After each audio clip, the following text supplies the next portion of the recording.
from St. Louis Public Radio. This is Politically Speaking.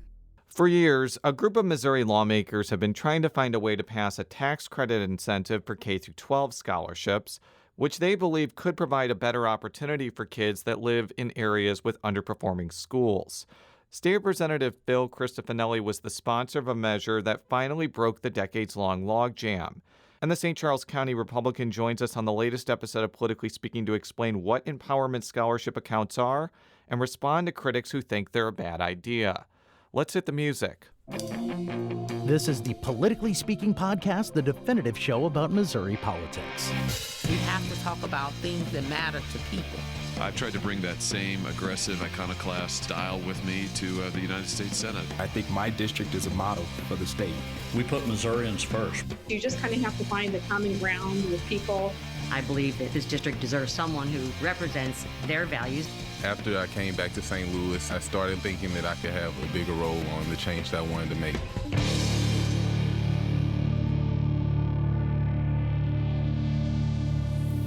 And welcome to Politically Speaking. I'm your host, St. Louis Public Radio political correspondent Jason Rosenbaum. Joining us in studio, he is the representative for Missouri's 105th House District and a recent graduate of Washington University Law School. Is that correct? Yes, that is correct. Phil Christofanelli is here. By the way, did you know that you are now assuming that you passed the bar, because I don't think you've taken the bar exam yet. End of July.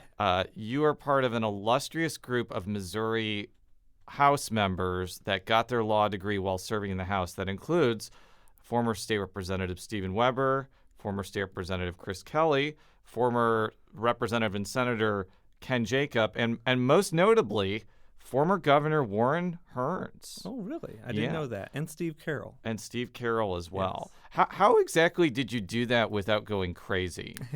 Well, that seems to be a loaded question. I don't know that I did, but it certainly took a lot of planning. You had to plan everything out in advance.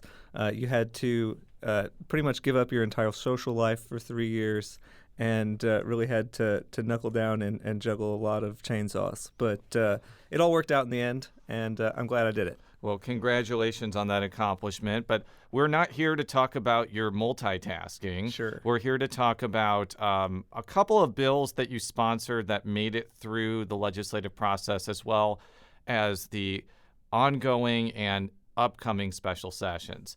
So the thing that I wanted to talk with you about first is empowerment scholarship accounts, which are known as ESAs. We're going to refer them to as ESAs throughout the rest of the program. This is an idea that has been proposed by primarily Republicans, but it's been supported by some Democrats for decades. In fact, I think when he was a senator, Peter Kinder had a similar idea to this. Explain what the idea actually is and what it's trying to accomplish. Sure. ESA stands for Empowerment Scholarship Accounts. And so what those are grants to students who qualify under certain criteria that is laid out in the bill. And it allows those students to use that grant for a number of approved educational expenses. The most common expense for an empowerment scholarship account is private school tuition, but it could also be used for extra tutoring. It could be used for extracurricular activities, summer programs, transportation, school supplies, whatever it takes to get that kid the education that will allow them to realize their full potential. As you mentioned, that this is an idea that has been around for some time. It exists in one form or another in over 26 states. I think there's close to 3 or 4 other states that passed a similar program this year, and it has been introduced in the state of Missouri for well over 15 years, but this was finally the year that we made it happen. So I want to walk through how this would actually work. Let's just say that I am a multi-billionaire, and I wanted to donate $10 million to a approved educational assistance organization. So how would that benefit me under this plan? I'm just using the $10 million mark as kind of a round number to understand how much my tax liability would be reduced. Sure, and let's be clear, it's not really a benefit to the donor, other than they feel good about the fact that they helped out an education assistance organization. The donor ends up net neutral. So what they do is, if you want to donate, I think you said $10 million, you first would have to have a state tax liability on your state income tax of $20 million, which almost no one does. But we'll just take this hypothetical. And if you donated that $10 million to an EAO, you would be granted a tax credit of up to $10 million, which is 50% of your overall tax liability to the state.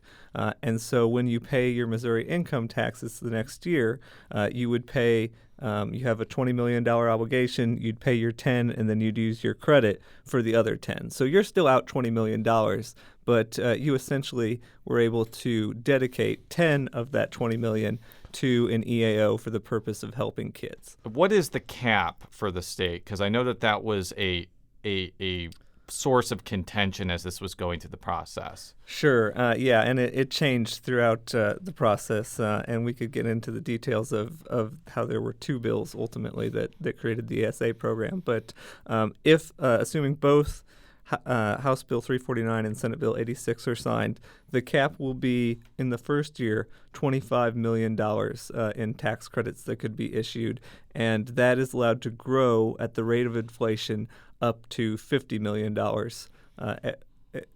for a total cap of $50 million at the fullness of the program. When would you get to that $50 million cap? I think that could be years before we get there. Yeah, I was actually looking at the fiscal note. They just sent me one this morning, and it's like 2050 before we ever hit the full cap. Which hopefully we're both still alive by then. But yeah, I'm planning to be. I'm planning to be too.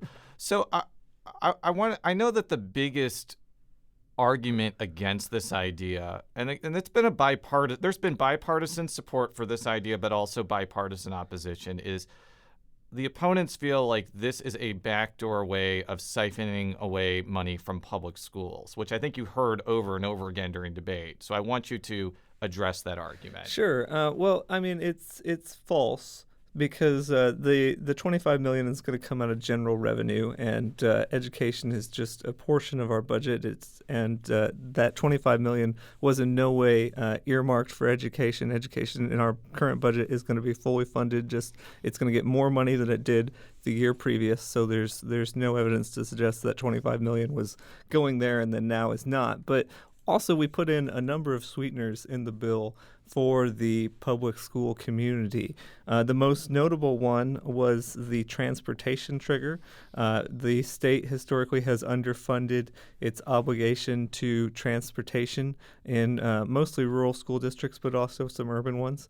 We said that in order for the scholarships to take effect every year, we need to hit at least 40% of our transportation target. And in the governor's last budget, I think we started out at 32, and as a result of this legislation, we've brought that up to 40 for a total investment of $18 million more in school transportation than the year previous. Another thing we did is we held public schools harmless for 5 years from the start of the program. So if you have a kid in your public school that leaves under an education scholarship for a private school, we're going to still let the public schools count that kid in their average daily attendance numbers, and that would make sure that they will not lose any money as a result of that kid's absence, even though they no longer have the obligation to educate that student. Another aspect of this bill that I think was a source of controversy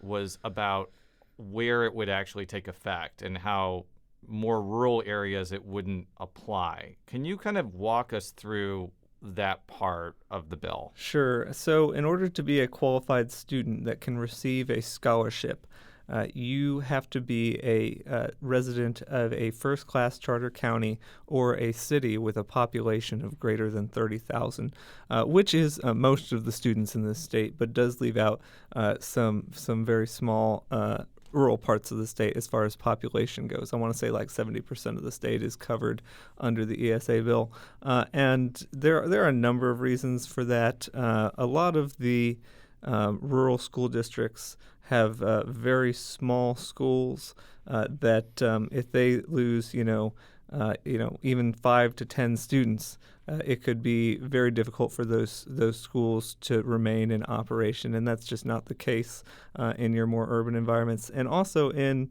rural Missouri, a lot of times, other than the local public school, there just simply isn't anywhere else to go. A lot of times, there's no reliable broadband, so you can't really do online learning, and there's not a lot of private schools out there because there's not enough population density. And so the goal of the start of this program is to target the scholarships where they could be the most useful, and that is our highly populated urban centers. Like all of these programs across the state, they start small and narrowly defined, and after people see the success of the program, they almost always become politically popular and expand. That's what we've seen in every state where they've been introduced. So I would look at this as just a start. It's certainly not one that everybody was happy about, but it was one that we could finally get to a compromise agreement on. Indeed, there were opponents of this bill that were very unhappy that some of the rural areas were carved out. I think that they accused people like you of doing this so it would get votes of rural legislators that don't like this idea. State Representative Rachel Prouty, who represents North St. Louis County, said, quote, "If you think this bill does not help your community, just imagine what it may do to mine." Can you address that criticism that this was done as a political reason to get the bill passed and not for the reasons that you just mentioned? Sure. And I mean, there is certainly compromises that happen throughout the legislative process, and it's not uncommon for bills to be targeted to particular areas. I would say that as a guy from St. Charles, I want as much of this $25 million going to my district as possible. And quite frankly, if they put all $25 million in St. Charles, I'd be happy with that. But we compromised and we broadened it to a greater part of the state. And it is my belief, like I mentioned before, that ultimately this will be a statewide program because it is going to be very successful. And in the meantime, I think that anybody who gets one of these scholarships is going to be happy with it, and they're going to want to see the program expand. Let's talk about other legislation that you successfully pushed across the finish line. This I think this is actually multiple bills dealing with HIV, both the medication and the laws surrounding it. Can you kind of talk about why you decided to sponsor or support some of these ideas, and what do you think it will do in this area of policy? Sure. Missouri's been cited as a growing area of concern on a national level for our rising HIV rates. We are ranked 7th in the country with increased infections. And it's unfortunate because there are so many advancements in science that have occurred that can help reduce the spread of this disease. We don't currently have a cure to HIV, but we do have a way to ensure that people do not become infected. And I believe if we implement those strategies over time, we can end HIV in our lifetime. And so I was happy to sponsor 2 pieces of legislation which ultimately became law this year. And the first one allows what's known as post-exposure prophylaxis to be distributed over the counter by a pharmacist without a prescription. And what post-exposure prophylaxis is if you have been exposed or believe you have been exposed to the HIV virus, if you take this drug within 72 hours, you can almost guarantee that you will not become infected with HIV. So it's really a miraculous drug, but people can't always see their physician within 72 hours. And so we expanded the scope of practice of pharmacists to be able to dispense this life-saving medication. And Missouri became the 3rd state in the nation after California and Colorado to take this course. So I'm really proud of that particular bill. And then we had another piece of legislation which modernized our HIV criminal code. Our criminal code was based off of really a number of bad assumptions that were made. It was made based off of the best science of the time, but this was in the 70s and 80s when a lot of these bills were written.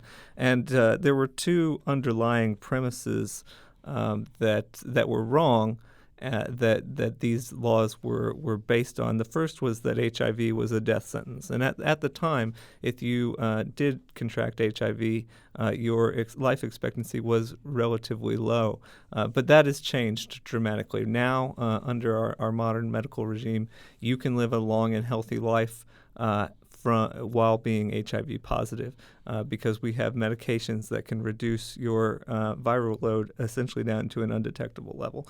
And so with that assumption built into our criminal code, there were a lot of laws baked into the books where if you were HIV positive and engaged in certain activities, be it violence or even knowing transmission of the virus to another person, you were charged with essentially an A felony, which is the same that we give for premeditated murder, which is out of step with what virtually every other state in the country has done. And so we modified those to make them more in line with what the modern penal code would recommend for those type of crimes. The other thing we did is we got rid of all the crimes that related to activities that actually could not transmit the virus. So, for instance, if you were HIV positive and you spit on another person, you could be criminally charged with very severe penalties. But now we know that saliva does not transmit HIV, and so there's really no purpose to criminalize that type of activity any more than you would a basic assault or battery based off of spitting. And so we changed all that to accord with all what we know now about the virus, and I think it'll make a big difference in alleviating the stigma around getting tested and knowing your status. A couple of questions. Let's start with the first bill. Let's just say that I find out within 24 hours that I may have been exposed to HIV. How would I just be able to go into a Walgreens, go up to a pharmacy counter and say, "Can I get this drug?" Like, is it as simple as that, or is it more complicated than that? It's about as simple as that. The pharmacist is going to ask you some questions, some screening questions to make sure that one, that you engaged in an activity that actually had a potential for transmission, because like I mentioned, not every exposure to someone who is HIV positive is an exposure that could potentially transmit the virus. So there's going to be some screening there. There's also going to be some screening for contraindicated medications and underlying conditions where you might not want to take this particular medication. And the way it's structured is the physician or the pharmacist is going to be operating under a protocol that is approved by a licensed physician. And so it's very similar to how people are getting vaccines from their pharmacists currently.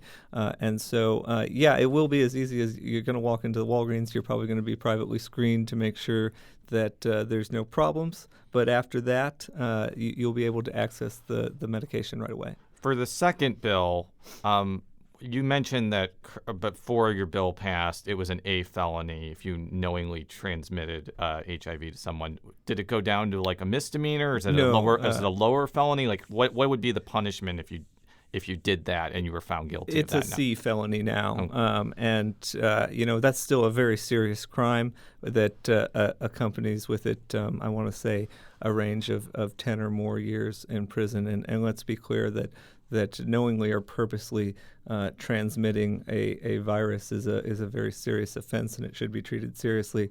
But the issue was that our criminal code, as it compared to other criminal codes across the state, was based on false assumptions, and it was out of line with the standard punishment that was given for those crimes around the country. We'll be right back after this quick break with State Representative Phil Christofanelli. And we're back on Politically Speaking with Republican State Representative Phil Christofanelli. He represents a portion of St. Charles County in the Missouri House. So we're recording this on Thursday morning. There is currently a special session going on right now involving the renewal of a critical tax known as the Federal Reimbursement Allowance, or FRA. We're going to be talking about this issue fairly generally because by the time this podcast is released, there may be massive or not massive movement in the Missouri Senate about what exactly will be in it. I'll just ask you, though, generally, what's kind of your feeling about having to go back into special session to renew this very, very critical tax that, if it's not renewed, could blow a billion-plus hole in the budget, basically? Sure. Yeah. I'm disappointed that we weren't able to get it done during the general session. I had a number of pieces of legislation that the FRA was placed on, and we tried to move those at the end of session, but it just kept getting tied up for various other people's plans for that particular program. And so we got down to the finish line. We weren't able to get it done, and that's unfortunate. But we all signed up to be in the legislature, so can't complain too much if we have to go back to work and finish something that we didn't get done in the first 5 months. So I stand ready and willing to take on this challenge in the next couple weeks, and I'm confident that we're going to get the FRA passed. Do you need to get that phone call? It's Cody. We could dial him in to the podcast here as a surprise. He probably wouldn't appreciate that. Yeah. By the way, that is House Budget Chairman Cody Smith, who has been on the podcast recently, and I think that he was one of the people trying to get this FRA thing done. The reason why the FRA was not done is there were senators, specifically senators, that wanted restrictions on Medicaid from going towards certain types of contraception, or Medicaid from going to Planned Parenthood for non-abortion related services. And this is Senate Minority Leader John Rizzo. He's a Democrat from Independence, kind of providing some commentary on where we are now in politics in Missouri. This is about birth control because they have cut to the bone on all of their pro-life legislation for so long that there's literally nowhere left for them to go to get their pro-life street credibility in their political atmosphere. And they're all running in primaries now because Roy Blunt's decided to retire in the middle of session, which, good for him. I wish him well in his retirement. He served the state well for a long time. And all these congressional seats are opening up. Everyone's jockeying for a position in the Republican primaries in those congressional seats, if not for the U.S. Senate seat. And you have very powerful people that are doing that. What do you make of Senator Rizzo's comments? Well, I think that it's pro-life issues are something that is always going to come up in Missouri politics because I've found that they're one of the top issues that get mentioned by constituents. When I go door to door, I hear about on both sides of the abortion debate a lot of interest in that issue, and politicians tend to respond to those pressures, and I'm not surprised that pro-life issues have found their way into the FRA. I think that this is something that the Missouri legislature can work through, and they can work through in a way that will be reasonable and come to a conclusion that maybe not everyone's happy with, but is still within the mainstream of what we're seeing around the rest of the country. Now, again, I just want to be very clear here. I don't know what the final outcome is going to be, and it may be decided when this show goes up. But I think that there are even some Republicans. I saw a tweet from State Representative Shamed Dogan saying that conflating contraception with abortion is fundamentally dishonest, and there were efforts before by Republicans to expand birth control to people. What do you kind of make of that argument? Because I assume that Democrats are primarily going to be making that argument, but I wouldn't be surprised even if some Republican legislators are not super comfortable with the way this special session is going. Well, I think it's based on a lot of assumptions. This bill is still in a very formative stage, and I think that there was a version earlier in the general session that was written very broadly and did capture a number of contraceptive drugs and devices. But I don't necessarily know that that was the members' intent when they drafted that legislation, and I've not spoken with them on the matter, so I don't know what their intent is. I don't believe that ultimately we're going to have an FRA that restricts contraception in any way. There may be, abortifacient drugs that are not going to be covered under the FRA, and that is a very a common restriction that exists in a number of other states. There may be a ban on certain populations accessing Planned Parenthood facilities, but that is also a very common restriction that exists in other states. I don't expect that there will be any restrictions placed on contraception in the FRA. And just to be clear, when we talk about restrictions on contraception, we're not talking about banning these for the general population. We're talking about whether Medicaid reimburses for them. Yes, I think absolutely. that needs to be emphasized. But let's move on to a special session that will happen probably in the fall, maybe the winter. I asked Governor Parson when. He said, I don't know. And we're talking about congressional redistricting. I think that there are two routes that congressional redistricting can take. One is the legislature creates a map that's reasonably similar to what we have now, where you have 6 safe Republican districts and 2 safe Democratic districts. There's also kind of talk about a 7-to-1 map that kind of chops up the 5th district in Kansas City.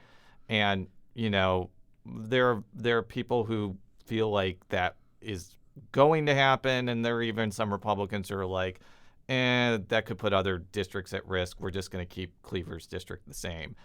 With that as a backdrop, what are kind of your expectations for what happens when you all come back from congressional redistricting?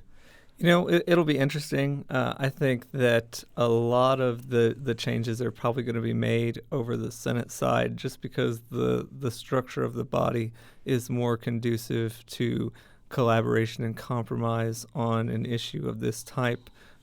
In the House, there's going to be the House Redistricting Committee. They are going to provide a map, and it'll go to the House floor and get an up or down vote. It probably won't be changed very much on the floor. But in the Senate, every senator has filibuster power, and they're going to have to deal with all of them. And there's probably going to be a lot of changes and compromises and deals made over on the Senate side as it relates to redistricting. Obviously, this is an audio podcast, and you can't really see me showing this phone to the representative. But Dave Wasserman, who's a very famous political analyst, he was circulating this map that was called like the status quo map, which would keep the 5th district basically the same. I did see that, yes. This doesn't have county lines on it, but this would be a map that would have pretty much all of St. Charles in the 2nd district. That's right. Which I'm sure you would probably support as a St. Charles County Republican, but a lot of people, including a lot of St. Louis County Republicans, are not going to be super enthusiastic about this. How realistic do you think it would be to have a St. Charles County-based House district? Well, I think that there are a lot of people that would like to see that happen, and it's been far too long for St. Charles to go without a clear representation in Congress. We've been split and diced and sliced for decade after decade after decade, and we are one of the fastest growing areas in the state right now. We are where a lot of our economic activity is occurring. We are attracting people from not only other parts of Missouri but other parts of the country to come and live in our state. And given our population numbers, it certainly makes sense that we would be included all in one congressional district and be able to elect someone of our choosing to Congress. But all these things are part of a political process, and people are going to be making all sorts of agreements based off of their own political interests or their area's political desires, and it's really hard to say how it's going to all turn out in the end. Do you think that Senator Onder's involvement in plunging the General Assembly into a special session, because he's been the sponsor of the amendment to bar Medicaid from reimbursing Planned Parenthood. Do you think that some Republicans are super mad at him and may retaliate by making sure that a St. Charles County congressional district never even gets considered? They're always mad at each other over in the Senate. Like, this is nothing new. I think that, they get mad and then they realize that, oh, hey, we still have to work together. We still have a whole nother year of session where, any one senator can gum up the works. And so I think memories tend to be short in the legislature.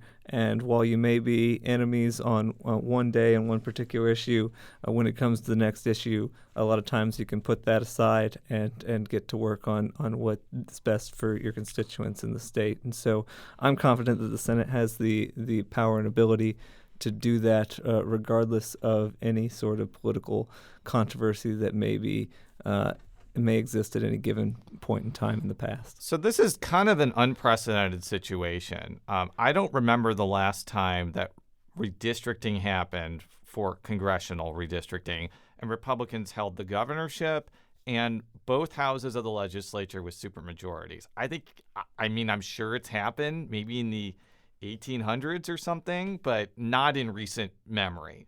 So I've been pretty blunt about this. I don't think the Democrats are going to play any role in this. I mean, they may, but they have no leverage to do anything.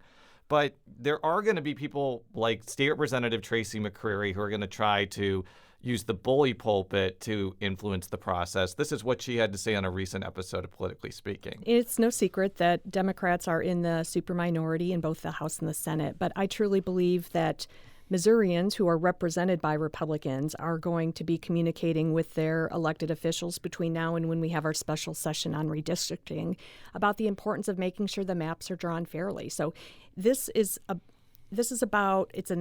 should be a nonpartisan issue. When you're out in town, it's a nonpartisan issue, but communities want to be able to have choices when they go to vote. They don't want the primary to be the only place where they vote for people.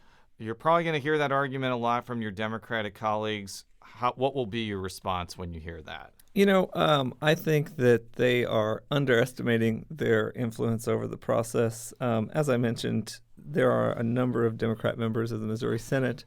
They have unlimited filibuster power, and they have a lot of votes that they can offer to various factions within the Republican Party that want one map over another. And they're going to be a part of the process, and they're going to be able to be heard and have an impact on what our final maps are going to look like. They don't have the governor's office anymore, that's true, but I don't think that they are completely irrelevant as has been suggested. Yeah, in fact, I'll piggyback on that point a little bit.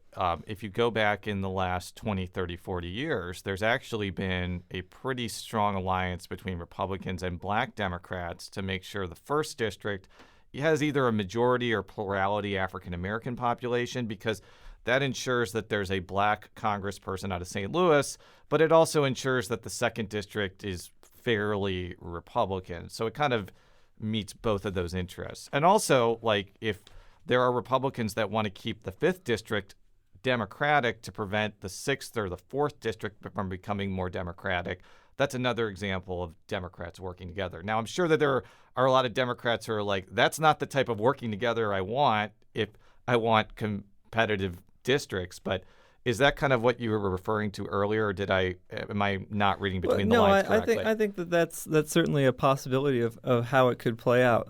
The Republican Party is certainly not a monolith, and neither is the Democratic Party in the state of Missouri.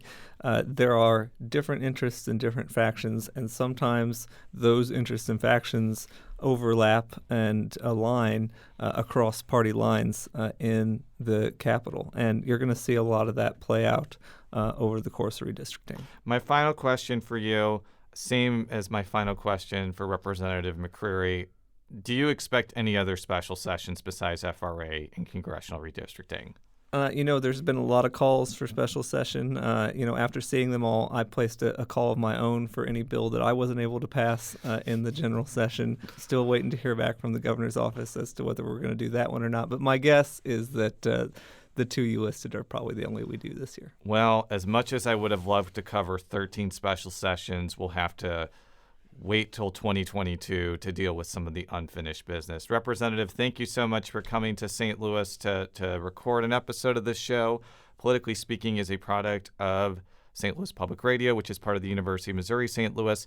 You can read all of our stories at stlpr.org and follow me on Twitter at @Rosenbaum. How can people follow you on Twitter or any other parts of the World Wide Web? At PHL Christo on Twitter, and I'm on Facebook too. Just Google my name. Thank you very much, and until next time, so long.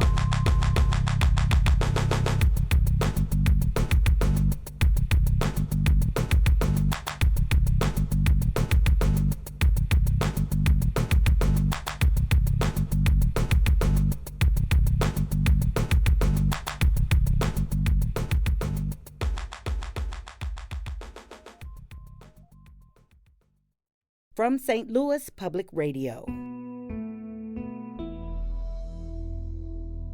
This is Politically Speaking.